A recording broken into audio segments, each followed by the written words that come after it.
Our symposium is titled Hebraic Teaching and Heideggerian Thinking. What kind of justification is it possible to bring to the table for the "and" in this title? What conjunctive force brings our two titular items together into the same breath? On the one hand, the teaching that Moses brought down from Sinai. On the other hand, the thinking of the last German Seinsdenken. I want to propose a twofold justification for this and therefore for this symposium.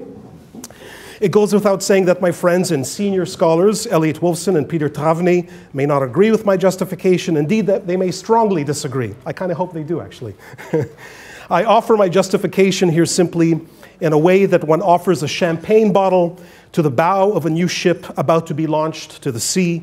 The bottle is smashed, the champagne is spilled.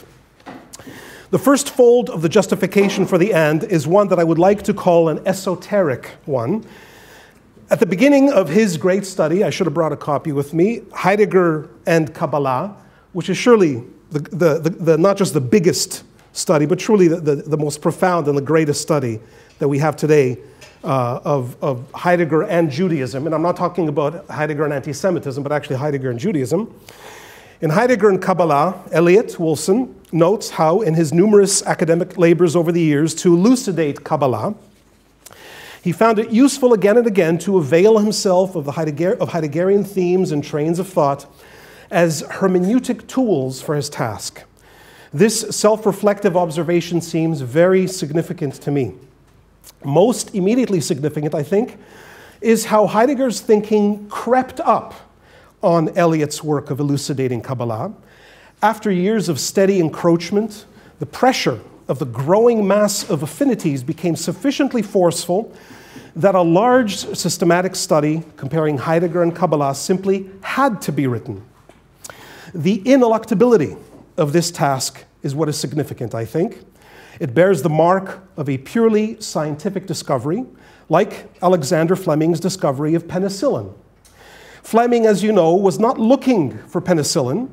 He was examining variations of the bacterium Staphylococcus aureus.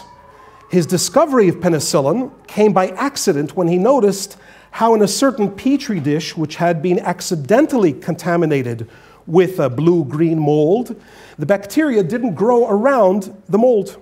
Whereupon Fleming famously uttered the immortal words, "That's funny." It is in an incomparable manner that Elliot seems to have come across the points of resonance between Heideggerian thinking and Kabbalah. The phrase Elliot consistently uses throughout his study to characterize his serendipitous discovery is striking affinities. I actually counted how many instances. I think there's about 10 in the whole book. The word striking is like Fleming's word funny. Fleming knew quite a lot about bacteria. There's probably very little that one could have told him about bacteria which might have surprised him.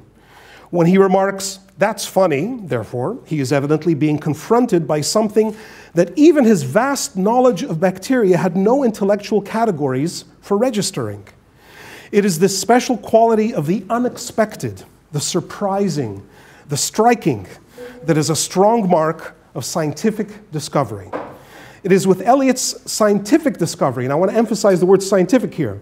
It's not a philosophical discovery, simply, it is that as well, but it's actually a scientific discovery that the "and" between Torah and Heidegger is justified.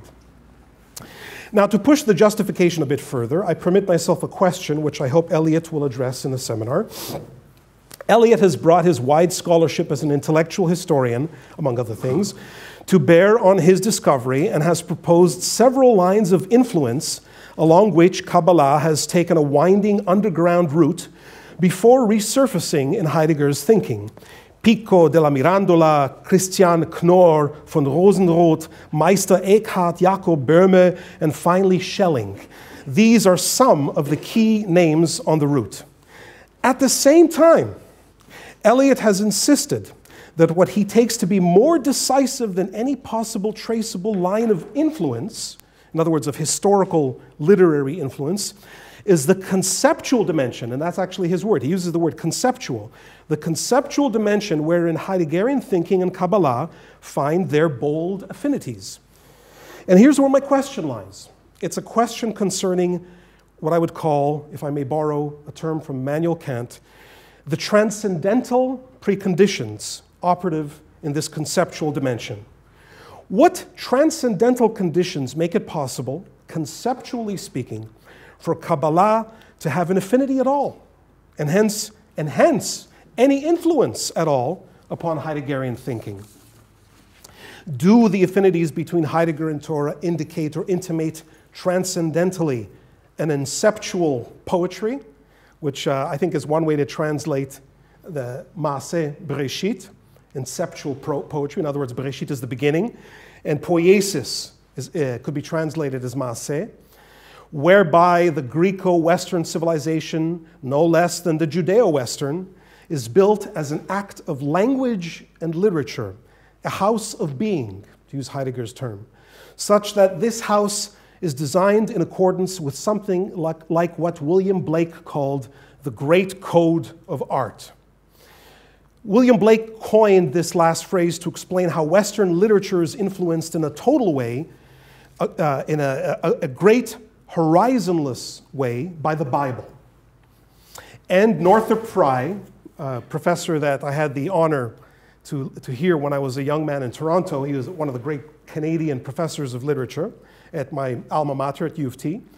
Northrop Frye took up this notion as a literary critic to show how this total literary influence operates. What I would like to ask here is that this notion be heard less in terms of influence and more in terms of the Torah as it predated Sinai. And we'll have to explain what that is, of course, but just very quickly, there's a midrashic reference to the Torah, as you probably know, as the blueprint of creation. In other words, God looked into, actually the Zohar says, or sorry, the Midrash says, the Holy One, HaKadosh Baruch Hu, the Holy One, blessed be He, looked into the Torah and created the world. So there's a sense that in which the Torah predates creation. A little bit if you know your Plato, there's differences, but a little bit if you know the Timaeus of Plato, there the demiurge, when he creates the cosmos, has to look upon the realm of the forms in order to create the cosmos. Is there any room to interpret this midrashic notion which shows up in Kabbalah in a still more powerful way, with the Sefer Yetzirah, which is arguably the origins of Kabbalah proper? Elliot will correct me if I'm wrong, as a hint referring to Maaseh Bereshit, to creation, the inceptual poiesis of both the Hebraic heritage of Western thought and civilization, and the Greco-European heritage. So that Torah, the Torah, namely, older than Moses and Sinai because older than time itself. Thus far, the first aspect of my justification for the end. Into it now I want to fold in a second fold of my justification. By comparison with the first, the second one is more exoteric rather than esoteric. We all know that there is no way, as Rabbi Kovish mentioned, for someone with a modicum of knowledge about Torah and about Heidegger, who hears the conjunction Torah and Heidegger, to suppress the initial knee-jerk reaction, that's funny. How is it that Heidegger, of all thinkers, the thinker who was a card-carrying Nazi for 4 months during 1933-1934, and who with obvious deliberateness scandalously ignored the question of Auschwitz — the word scandalous is from Lakula Barth's famous study in 1987, which after 1945, who has left behind more, and finally, as thanks to Peter, we know, who has left behind more than one anti-Semitic remark for the record to show. How is it that this thinker, in particular, is to be placed on intimate terms with the Torah in a productive way? I myself came to this question by way of my dear friend Peter Travny. I mean, of course, Peter's controversy-igniting publication of the Schwarze Heften, the Black Notebooks, in 2014. But for me, no less important, and in some ways even more importantly, I mean his analysis of Heidegger's remarks about Jews and Judaism in his Heidegger and the Myth of the Jewish World Conspiracy. In his analysis, Peter offers an extraordinary insight which encapsulates in a remarkable phrase, Seinsgeschichtlicher Antisemitismus, being historical anti-Semitism. It is because this phrase is so exact, I think, and so felicitous that it has been misunderstood and criticized. That into which Peter has perspicuously seen with this insight is how the entire narrative of Heidegger's thinking, not just a theme or a notion in the narrative, but the narrative as a whole, the Geschichte of the event, of the Ereignis of Western thought and civilization, which constitutes Heidegger's one thought, is mobilized in a handful of anti-Semitic remarks. Peter, I'm quoting here, says, the anti-Semitic contamination of Heidegger's thinking, how far does it reach? Does it infect the corpus of his thinking as a whole? And by the way, Peter leaves this as a question more than being very decisive about it, as a provocative question. So I don't want to suggest that he takes a dogmatic standpoint against it, but obviously, I mean, I think he is being rhetorical. It's with rhetorical force that he asks this question. Peter has brought this question down on Heidegger studies with a force that even, I believe, even Lacula Barth was unable to muster. Let me speak still more plainly. We know that Heidegger did not hesitate, even after the war, to speak of the innere Größe und Wahrheit, the inner truth and greatness of National Socialism. If we allow ourselves to take Heidegger very seriously on this point, at least insofar as the greatest thinker of the times, as Lacula Barth calls him, claims that his mind is capable of seeing and thinking this inner truth and greatness, then might our knee-jerk reaction to the conjunction Torah and Heidegger not be indicative of a certain necessity to accompany the thinker of the inner truth of National Socialism to see something about what Jews have in mind when they say Moses is truth and the Torah is truth? And what Jews call the pnimiut of the Torah, namely the Kabbalah, pnimiut meaning the inner, in Greek, the esoterikos of Kabbalah. Is it not precisely Seinsgeschichtlich Antisemitismus, this dimension of Heideggerian thinking, that makes it necessary, uncircumventable for Jewish thinking? These are my two questions. I anticipate being asked regarding them both, maybe politely, aren't you being a bit hyperbolic in all this? Which I can only confess, yeah, probably. I am putting these hyperboles on the table in order to justify a symposium on Torah and Heideggerian thinking. It sits on the table as an open question. Perhaps someone will knock it off the table. It's fine with me. I would only add, by way of closing my introductory remarks, that I feel emboldened in this present context to go out on a limb here with my craziness, because my two colleagues in this room are the only two people, and I say that without exaggeration, the only two people I know who can handle the hyperboles at stake. And if I might just very quickly introduce, I'm not going to fully introduce my two friends and my senior scholars and friends. Peter Travny, I can't say too much about it because I'll get teary-eyed because he's very dear to me. But I just want to point out one thing about him. There's a lot to say about him, but to me, is one very, very important point. Peter Travny is, to me, an extraordinary German thinker, probably the only German thinker I know in this respect, in that, this is extraordinary. 2 years ago, I think he sent me a manuscript on Hitler. Who today writes on Hitler? Hitler is a boring topic already, right? Hitler, we've already put all of this behind us already. The last generation of Jews, and I think Germans, were tormented in two different ways by Auschwitz, by the memory of the Holocaust, and of course rightly so. I think we've come now to an age where we are no longer, to use the phrase of Jean Amery, jenseits von Versöhnung, von Schuld und Versöhnung. We're beyond guilt and atonement. So there's no question of feeling guilty for Germans about the Holocaust, just as there's really no question of us being hyper crazy, I think, over the Holocaust. We're no longer that generation. And yet, Peter has written a book about Hitler and has written more than once about Heidegger's Nazism.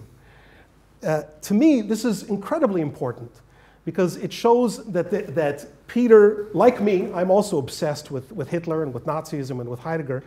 It seems to me that now, Dafka now we're in a moment in history when we can penetrate these questions with a certain calmness of soul.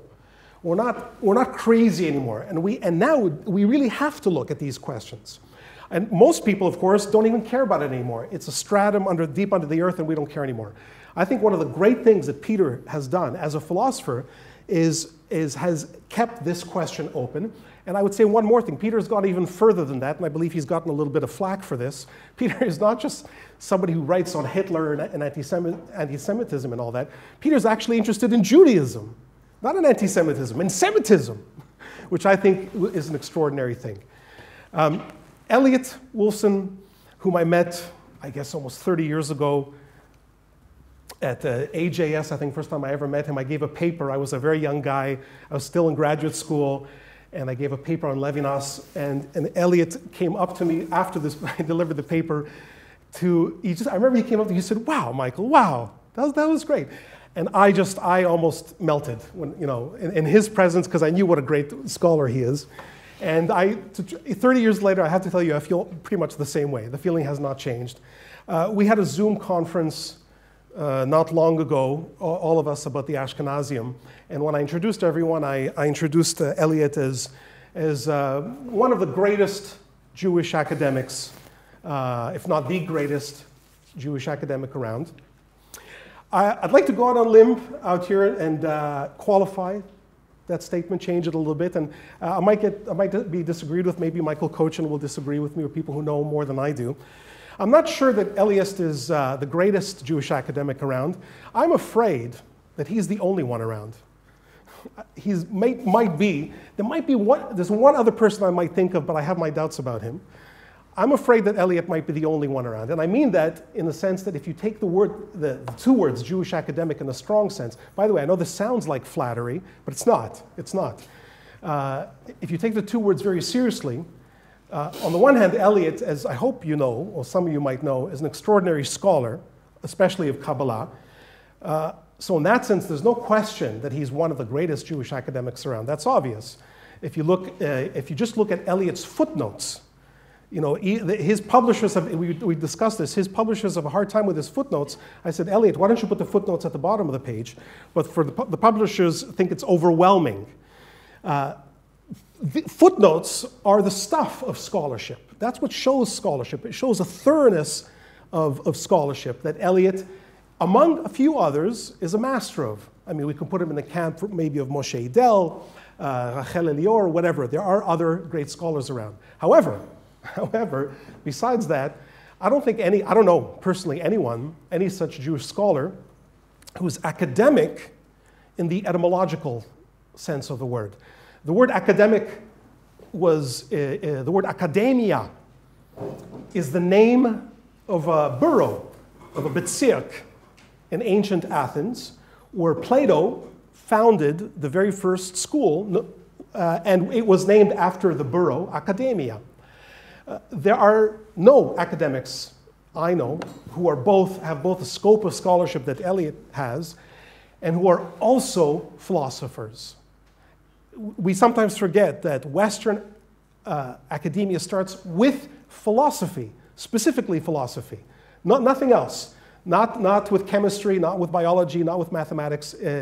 We can argue, of course, the Pythagoreans and so on, but it begins specifically with philosophy. So in that sense, a full academic, somebody who's both a scholar and a philosopher, to me is very rare, and I'm very much looking forward to hearing Elliot speak.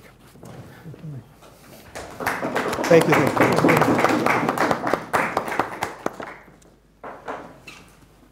Well, thank you, Michael, for those words, although they were difficult for me to listen to.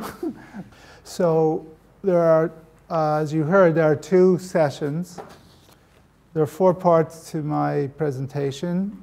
I'll try to cover the first 2 in this session for 40 minutes. And then the remaining two sections in the second session, and everybody should have a handout. So the title of the talk is Before the Law, Heideggerian Seinsdenken and Kabbalistic Reflections on Ein Sof, which is the Kabbalistic term for infinity. So my first section begins with the discussion of the inside-outside dichotomy.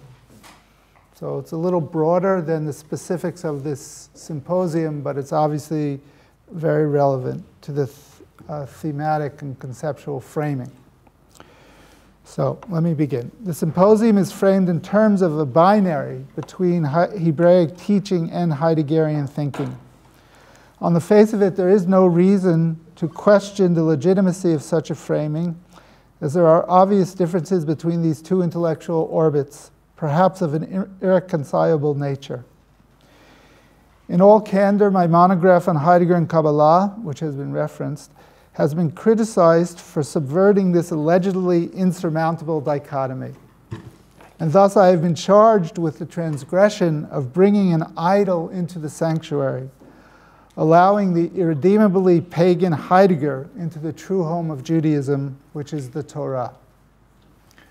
Bracketing the obvious simplification of my argument and ignoring the justification of the juxtaposition of these disparate intellectual worlds, based on Heidegger's idea of Zusammengehörigkeit, the belonging together of contraries in the sameness of their difference, an idea that I conjecture is a translation of Schelling's indifference, which yields the notion of the same that promotes what is different.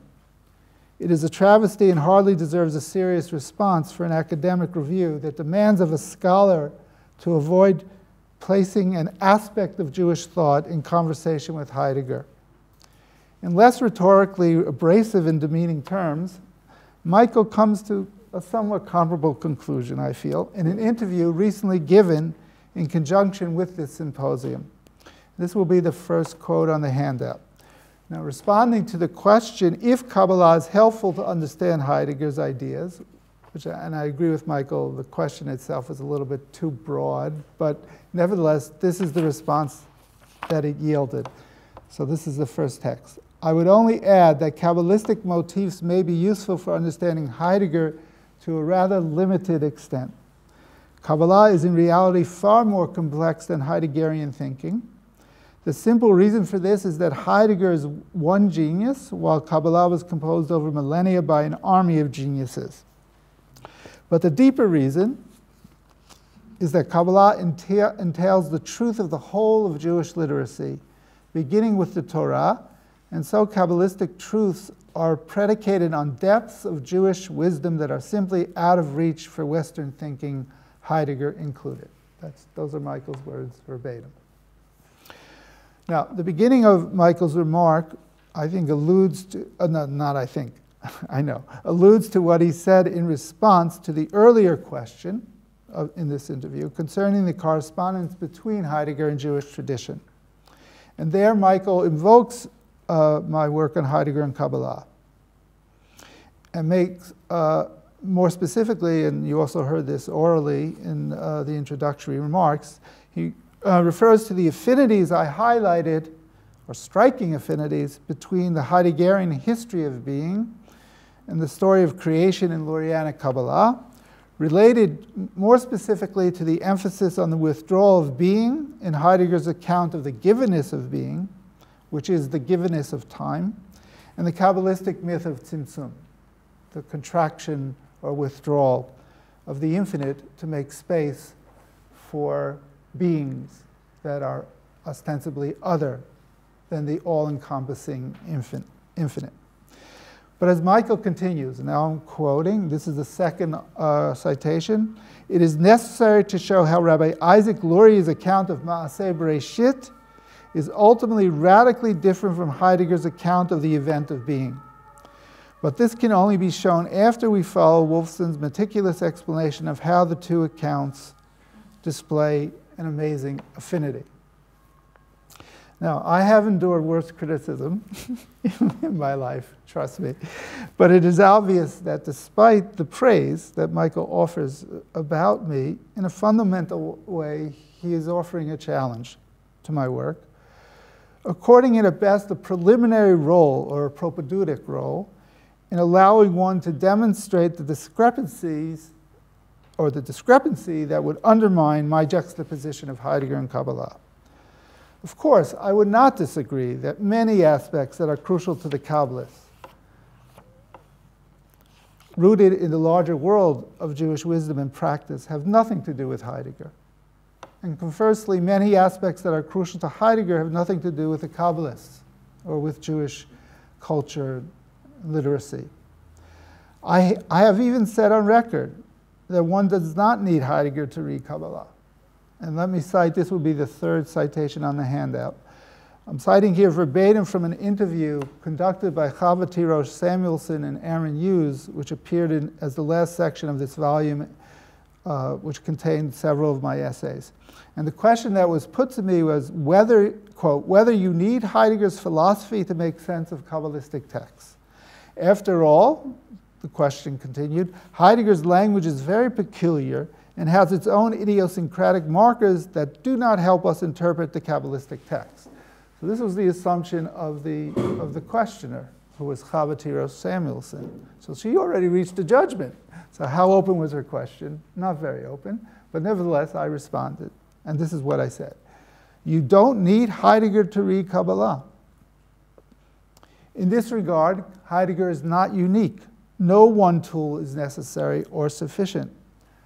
Nevertheless, this is part of the task of the thinker, to read the texts of the past through new interpretive prisms. I do disagree with your statement that Heidegger does not help us interpret the Kabbalistic texts. That is a frontal challenge to my work, and while I concede that one does not necessarily need Heidegger, I do not acquiesce to the further claim that using his thought is of no avail.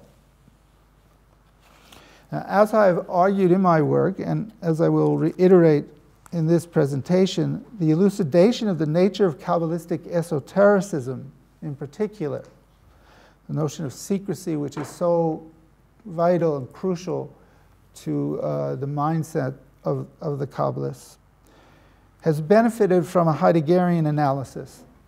And I would contend, moreover, that the concurrent unveiling and veiling of the mystery is foundational to the other elements of the Kabbalistic tradition that are beyond the purview of Heidegger. So in that respect, I am disagreeing a little bit with you, Michael, that even those plethora of other issues that are central to the Kabbalah and have nothing to do with Heidegger, nevertheless, the principal affinity is almost a ground, it's foundational.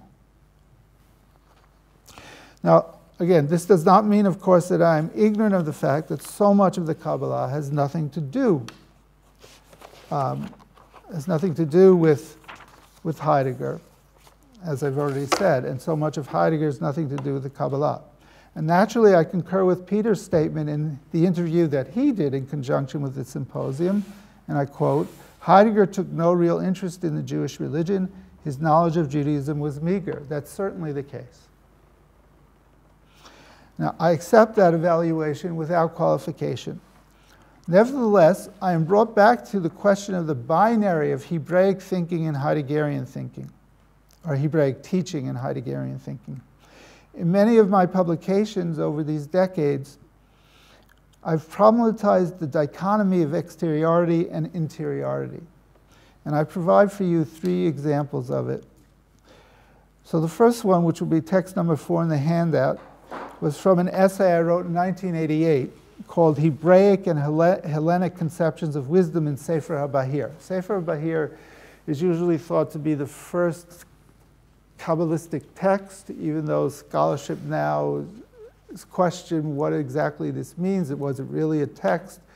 The manuscripts show a wide diversity in terms of the parameters of this so-called text. Nevertheless, we know by the 13th century it was being cited, so some parts of it were already circulating then, And Gershom Scholem famously considered it to be the foundational text of medieval Kabbalah. His doctoral dissertation was a German translation and annotation of the text. So I was asked to comment on that work within the framework of evaluating the notion of wisdom. So I chose to frame it in the way that I did, Hebraic and Hellenic conceptions of wisdom. Let me read the text. What is outside at one historical stage becomes appropriated and assimilated into the inside at another. Given the inherent bipolarity of human consciousness, we tend to distinguish the inside from the outside and the outside from the inside. But it would be more accurate to presume that the two are dialectically interrelated at any moment of historical construction.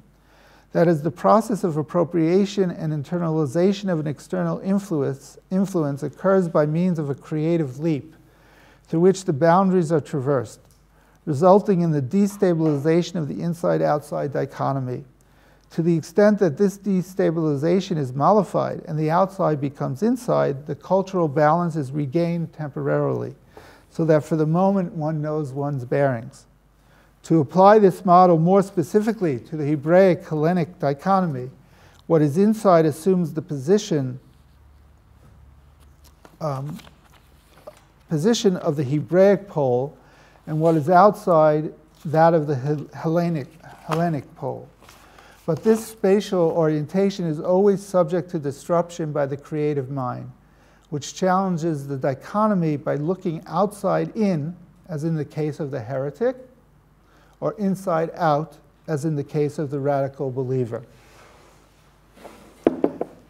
Along similar lines, in Venturing Beyond, Law and Morality in Kabbalistic Mysticism, which was published in 2006,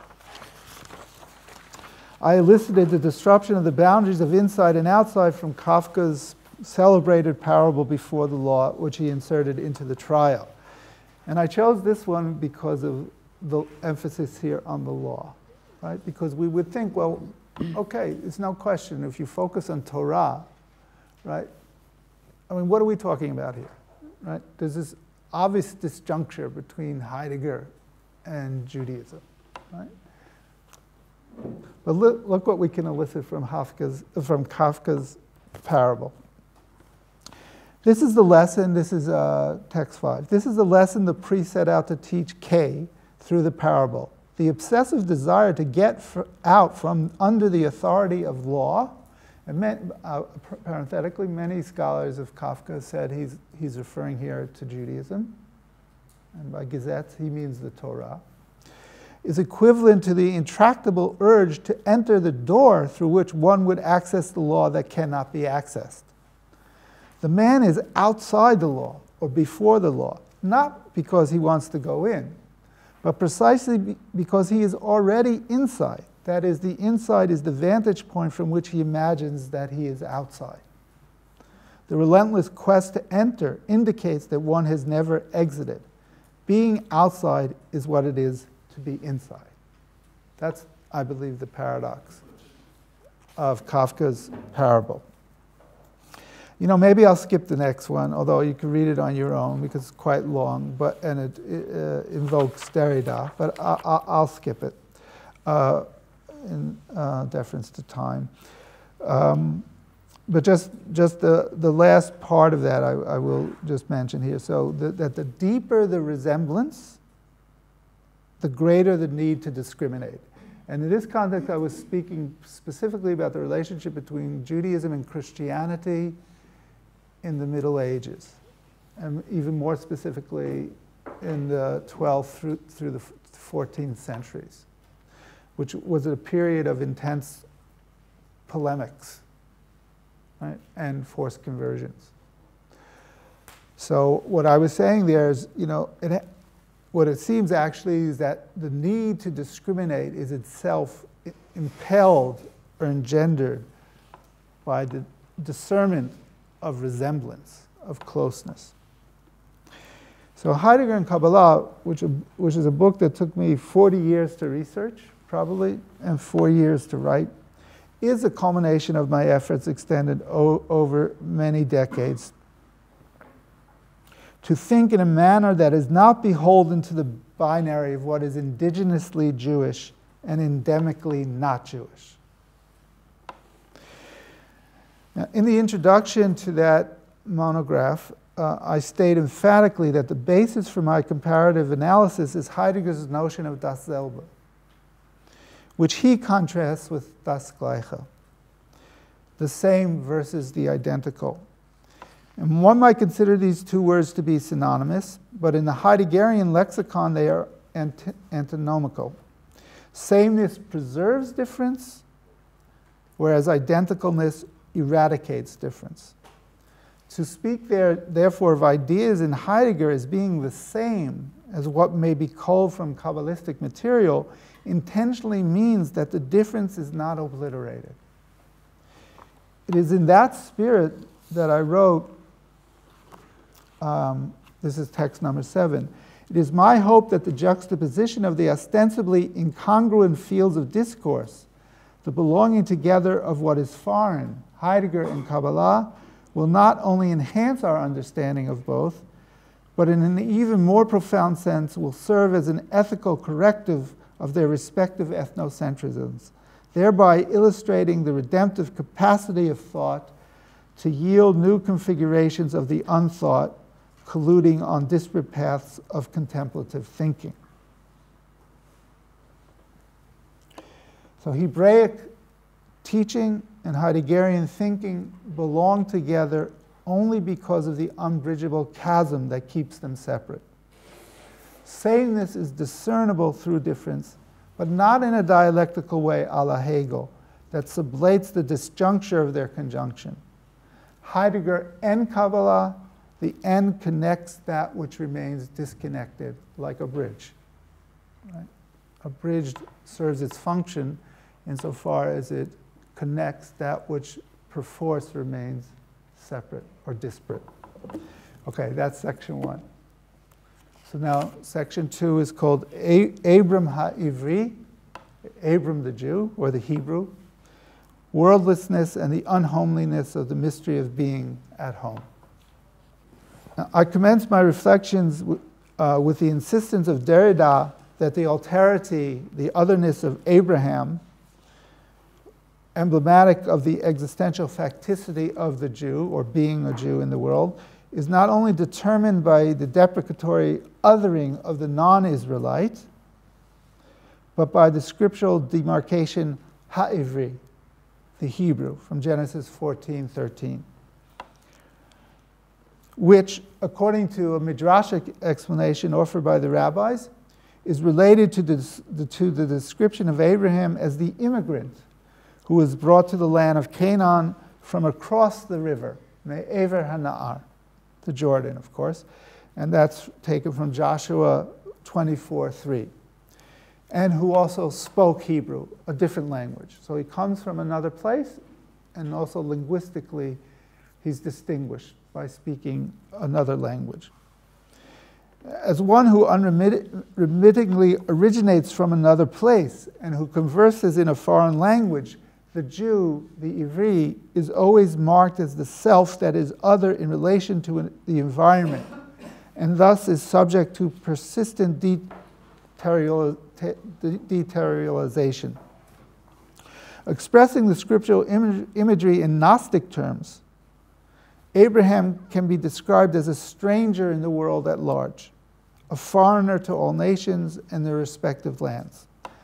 Tellingly, and this will be text number 8, Yaakov Taubes cited a passage from Schelling's Philosophy of Mythology to substantiate the interpretation of the inessential essence of what it is to be a Jew connected to this etymology. And this is Schelling's passage as it is translated in the English translation of Taubes' Occidental Eschatology. Text number 8. This is exactly what the term Hebrew means. Abraham is called Ibri, or Ivri. That is, Abraham belonging to those who pass through, having no fixed abode, living as a nomad, as the patriarch still known in Canaan. Because he does not bide a while anywhere, he is only a stranger, a wanderer. This explication of the scriptural locution demarcates the position of the Jew as one who is inside the home as the outsider that has no home, the one who resides with no fixed residence. Echoing a theme shared by any number of thinkers, Taubes downplayed the spatial facet of Judaism. The power of the origin and rootedness in space break down when it comes to Israel. Here he's, of course, not referring to the nation state of Israel, but the people of Israel. Thus, Israel is able to become a people without space. It does not perish because it knows itself to be a people of time who have been uprooted from their rootedness in space. Taubes evoked the verse from Genesis in which Abram was commanded to leave his native land and go to the land he will be shown, a promise that augments the patriarch's being an interloper in the world. Even the assurance of inhabiting the land of Canaan does not bestow upon Abraham and his progeny the dispensation of indigeneity, belonging somewhere, in other words. Taubes would have agreed with Franz Rosenzweig that since the full proprietorship of that homeland is disputed, and here I'm referencing a passage in the Star of Redemption, an allusion to the biblical admonition that the Canaanites were then in the land, V'az ha'kanani haya ba'aretz, that's Genesis 12:6. The Jewish people, quote, is itself only a stranger and a tenant in its land. That's Rosenzweig. Regrettably, as Rosenzweig astutely intuited, the promise of Abraham of emplacement in this land is responsible not only for the displacement of the other, the Canaanites, but also for his own displacement, namely Abraham's own displacement, because of his having to displace the other. The connection between the people and the homeland is not a matter of autochthony. It derives from the fact that the land belongs to God, and hence the Israelites can reside therein only as foreigners and strangers. And here, Rosenzweig is alluding to Leviticus 25:23. In the same manner that Abram was told that his offspring would be strangers in a land that was not their own, Genesis 15:13. From the biblical narrative, we can adduce homiletically that even when homebound, the Jew remains homeless. Analogously, Taubes, paraphrasing Hegel, says that Abraham's status as a stranger who stands in opposition to the world was supported by a God estranged from the world.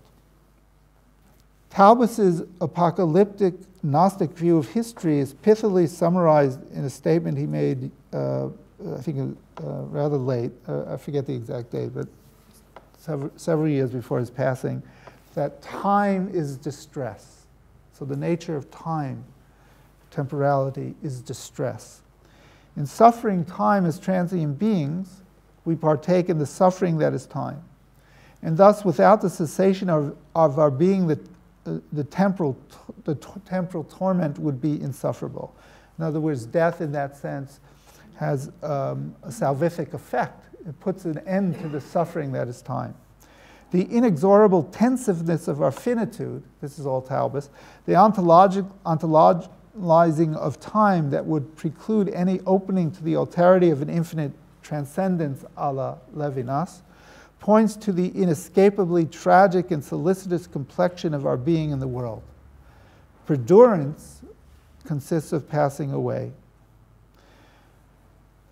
Now, there's more that we could say about this, and I think I cited, text number 10 from Hegel, I won't read it, from his Science of Logic, really encapsulates this idea. But I would just say here that at the end here he speaks of time as transgression, right? Or he uses the word transgression, vergehen, which means also elapsing or passing away. So the transgression of our finiteness consists of the inevitability of our perishing. Okay, so I'm here going to skip some more comments about Taubes, but to bring it back to Heidegger. In another passage, and this is on text 11, and maybe this one is worth reading, Taubes speaks of the Jews as the one race, the one race which has not trodden the same path as other nations. The revelation of God wrenches the race of Abraham from its homeland, its birthplace and ancestral home, and promises a land which I shall show you, Genesis 12:1. Abraham is a stranger on this earth, a foreigner to the lands and nations he meets. Abraham's race regards itself not as belonging to the nations, but as a non-nation. Now, obviously the sense of non-nation will be much more difficult to uphold now in our moment, right? Since the formation of the modern state of Israel. And the whole presentation here of Judaism as being more temporal and less spatial is also something that would be a bit difficult now to maintain, or at least we have to problematize it and think it through. But that is the position that Taubes took. It's the position that Rosenzweig took when he spoke of the Jews as the meta-historical reference point in history. So in rootedness is not, as Heidegger and the Zionists endorse, being tied to a specific soil or land. On the contrary, although Levinas was obviously a Zionist and supported the state of Israel, he still argued that in contrast to paganism, which he defined as putting down roots, the substitution of the letter for the soil in Judaism is illustrative of the uprooting that is constitutive of being at home. In other words, Levinas is arguing only by enrooting oneself in the text is the true spirit of the particularity of Judaism and its universality fulfilled. So we have here a sense of belonging by not belonging, and I again think that Derrida is a very good example of this sensibility. And let's look at text number 12 from his essay, Abraham the Other. I still feel at once at the same time as less Jewish and more Jewish than the Jew, as scarcely Jewish and as superlatively Jewish as possible, more than Jew, exemplarily Jew, but also hyperbolically Jew. All right, so what he's articulating here is the sense of belonging by not belonging, which he tied to the sense of being a Jew, but he also on occasion demarcated the philosopher in precisely those terms. So the philosopher is one who belongs by not belonging. Now, again, we could profitably compare Derrida's position to Levinas. For our purposes, the important point of Levinas is that Jewish ethnocentrism, and he, of course, did affirm the particularity of Jewish ritual in a way that was foreign or unacceptable to Derrida. Levinas's contention is that Jewish ethnocentrism is the condition that safeguards the viability of a genuine alterity. Since the notion of an absolutely universal, the tenet applied to the divine, who grounds the respect for an obligation of the human being toward the other, quote, can be served only through, this is 14, the particularity of each people, a particularity named in rootedness. Now, to understand Levinas's position more fully, we would do well to recall that in his critique of Heidegger's notion of comprehension as the openness to being, he duly noted that, this is text 15, to comprehend the particular being is already to place oneself beyond the particular. To comprehend is to be related to the particular that only exists through knowledge, which is always knowledge of the universal. The corrective to this quandary is to validate the universal on the basis of the particular. That is, to particularize the universal rather than to universalize the particular, which in Levinasian terms means to ground the universality of reason in the ethical decree that ensues from opening the face to the face of one's neighbor, the epiphany of the other that occasions the discourse that compels entering into discourse. And Levinas placed the burden of bearing the encumbrance of this universal particularism at the heart of Israel's messianic mission. As the consummate stranger, the Jew is the figural token of the alterity that comports the nature of human subjectivity. And with this we come to Heidegger, and just a couple more minutes and then we'll take a break. While criticism has been leveled against his triangulation of peoplehood, language, and land, careful scrutiny of his thinking, and I would say here that I totally agree with Michael's brief comment, that while the Black Notebooks obviously attest to the explicit anti-Semitism, they also suggest that Heidegger was troubled by some things that were going on, right? And so there are criticisms of National Socialism as well. But what drew Heidegger to Nazism, I believe, he never let go of. And that's very much tied to this triangulation of peoplehood, language, and land.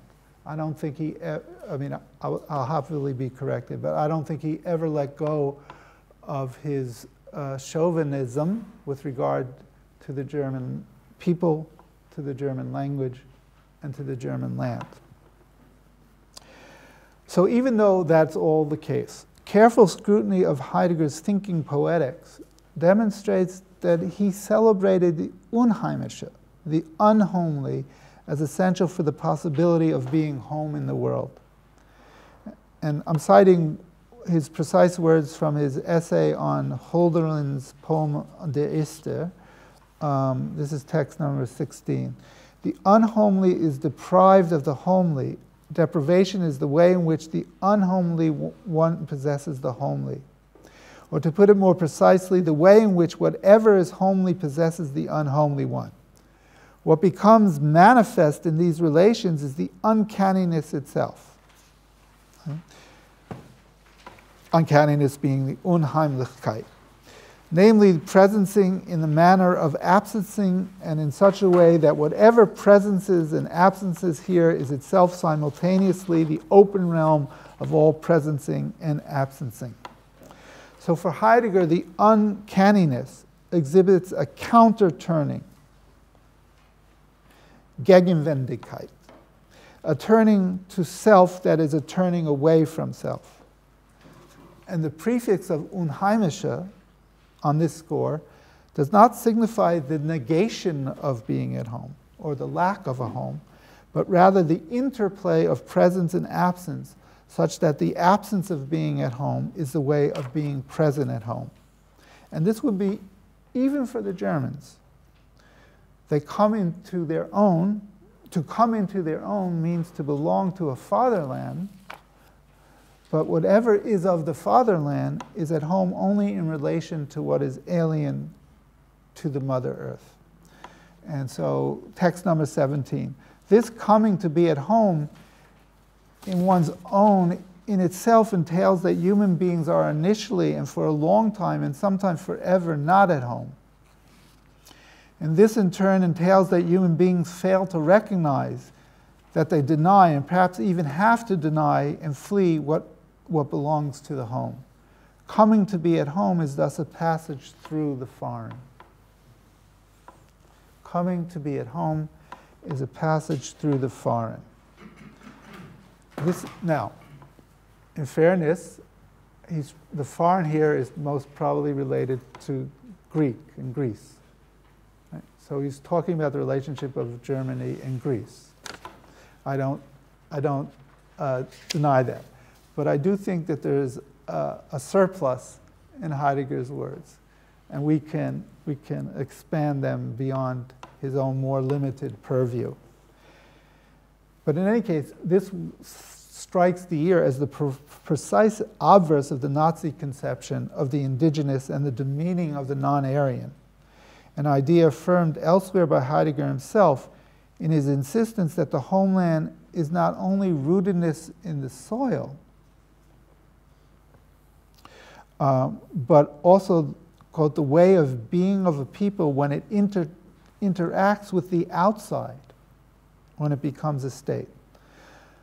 Now, this is a conception that led him to denigrate, quote, the Semitic nomads as individuals to whom the nature of the German space would likely never be revealed. Very sharp language, right? And a few months after making that statement, which was on February 16, 1934, about the Semitic nomads not ever being able to occupy the German space, a few months after that, Heidegger elicited from Hölderlin's reading of Sophocles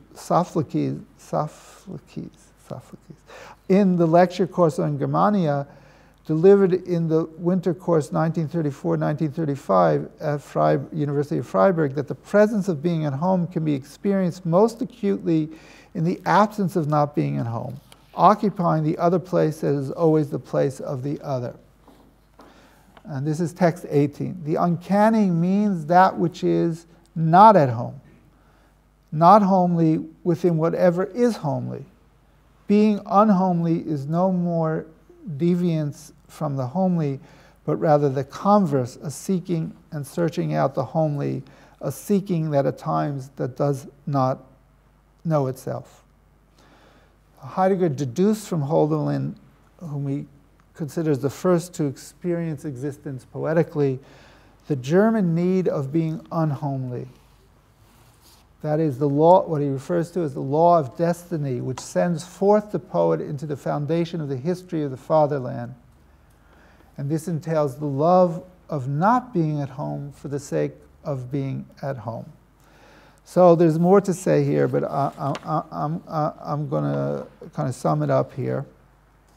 Perhaps we can talk about this in more detail in our discussions.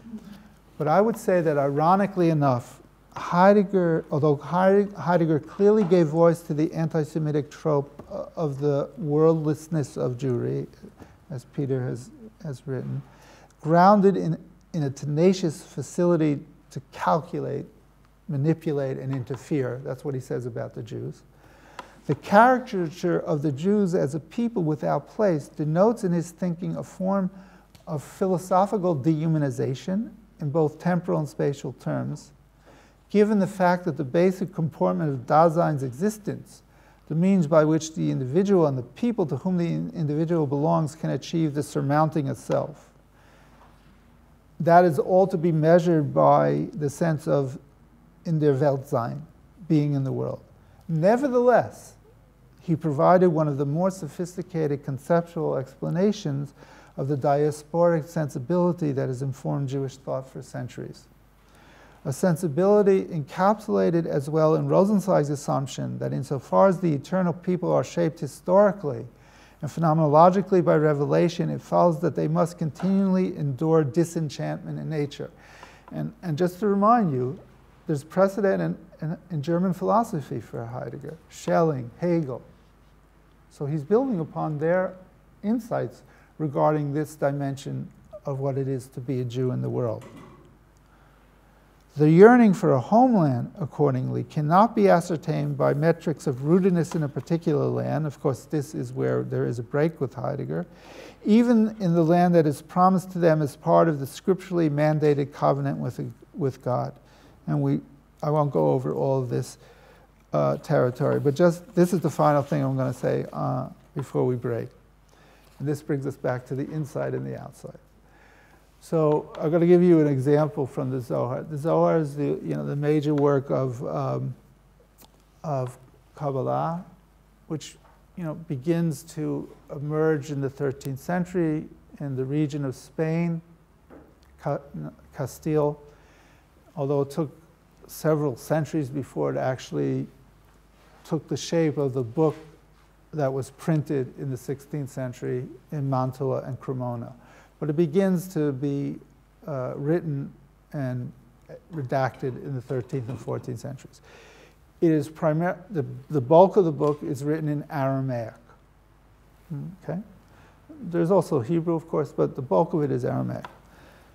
So there's a passage in the Zohar which says that Aramaic is the language of the Sitra Achara, which is the term in the Zohar for the demonic other side, associated with impurity in contrast to the holiness of Hebrew, right? And the people of Israel. Now note this carefully. The indictment against Aramaic, calling it demonic, is written in Aramaic as part of the very text that is mostly composed in Aramaic. Now, I ask you to consider that in terms of the boundary between inside and outside. What is being communicated to us in this passage, right? Clearly, it won't do to, even though the language is ostensibly very binary. Aramaic is the language of the other side and the non-Jewish nations, in contrast to Hebrew, which is the holy language of the people of Israel. Nevertheless, the very fact that it is articulated in Aramaic, in a book that is mostly composed Aramaic, is subverting and undermining the very binary that it has affirmed. So much for bringing an idol into the sanctuary. And with that, we'll take a break. Thank you for your attention.